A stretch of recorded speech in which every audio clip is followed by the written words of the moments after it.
жаткан. Балам мына төшөгүнөн турду бат, моюнумдан кучактады булдырап, алаканын өптүм дагы баламдын, тез огушту эстеп турдум тонжурап.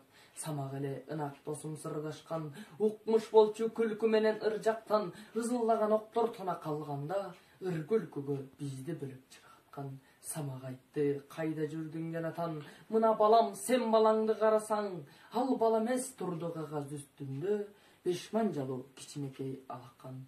Самак өп кагаз бетин жатты да, улутуңду бала кандай жакшы да, ошол түнү алакандуу кагазды коюп жатты жаагынын астына. Далай өп самак ошол сүрөттү, далай жолу алмаштырдык түнөктү, бир кыштакка кирип бардык, жоо сүрүп түкүлдөтүп, үмүтү жок жүрөктү.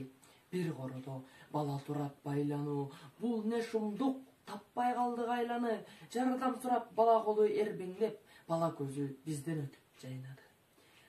Баланы биз аңтаң калып карасак, баарыбыздан самак тура баласак, наристени бошотууга байлоодон аттап-уттап чуркап кетип баратат. Айлап турган ал балага таңылып, жеткен кезде атасындай сагынып, кара түтүн боз топурак бурк этти, коюп койгон жоо минасы жарылып.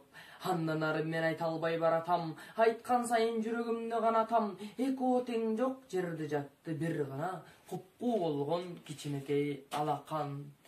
Кээде түшүп мен тооруна сананын, көргөнүмдүн көбүн эске саламын, согуш десе көз алдыма көрүнөт, ошондогу алаканын баланын.